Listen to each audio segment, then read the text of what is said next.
What is it like to go through an extremely extended period of time without any sleep whatsoever?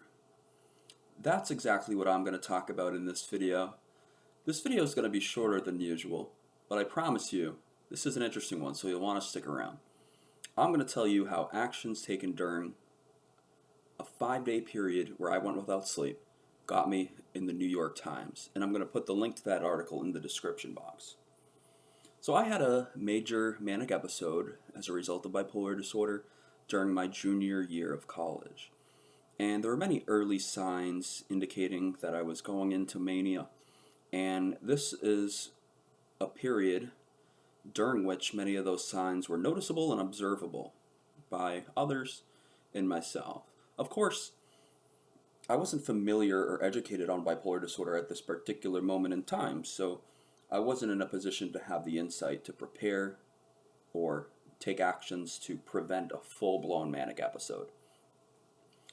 There was an alleged sexual assault by another fraternity on my campus in fall 2021.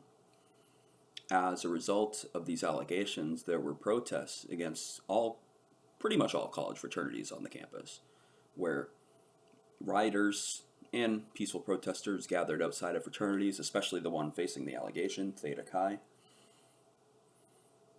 And I still remember there were news reports on this. Cars were tipped over, rocks were thrown, and supposedly a Theta Chi member flashed a gun at one of the protesters. It was a pretty significant moment in time at the University of Massachusetts Amherst. I'm a sexual assault survivor. I was sexually assaulted when I was a young kid. And so this issue was profoundly personal to me, and it triggered a lot of sadness and anger in me. And I wanted to act on these emotions in a positive way to try to make the best of this unfortunate situation taking place at my university. So I met with the leadership of my college fraternity, and we decided that we were going to do a sexual assault awareness campaign. I organized this. I put together the team. I poured hours upon hours, probably around 50 hours altogether, into completing this project. And those hours were over the course of a 5-day period. My goal was to have a successful sexual assault awareness campaign, to issue a statement condemning sexual assault. And I'm going to put the link to that post as well so that you can see what the final product looked like. I drafted the statement. So the statement that you read in this post was drafted by yours truly. I'm very proud of how this statement came out. It was extremely effective. Women and sexual assault survivors on campus ended up flooding the page with messages saying how it emotionally touched them. And I am very grateful that I was able to launch this successful campaign. And I did it with the assistance of a group of brothers that I have gotten together for this project. All in all, it was probably about 12 members, and we had these things called emergency team response meetings where I delegated tasks to other members. My main task was drafting the statement. Very proud of that statement, so you could check it out. I'll put the link to the post on Instagram below so you could read that. But my behaviors exhibited during this time were signs of mania because I was awake for 5 days.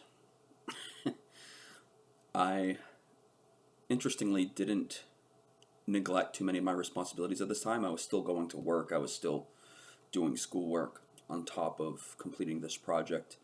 But at the end of the 5 days, at the conclusion of these 5 days, after doing the successful post, after interviewing with Matthew Berg from the New York Times, after being put in the New York Times, I was so tired. I needed like a horse tranquilizer to keep me awake. That's what one of my brothers said, one of my good friends. But, it came together so well. I would have done it no matter what because it was such an important issue to me. Even though that lack of sleep very well could have been one of the biggest triggers of the manic episode that followed. I started speaking faster, started having flight of ideas, started developing delusions, started to have hallucination phone calls in my backyard, started getting feelings of paranoia about my own brothers, and only challenging times would ensue, and I've talked about them many times on this channel, and I won't go into that again. I wanted to keep this video short just to share this story. I hope you enjoy this video. Please hit that subscribe button if you're new, and smash that like button so that more people can see this video. Thank you so much for watching. My name is Tyler Adolfo. Hope that you all have a wonderful day. Love, light, and tranquility to all.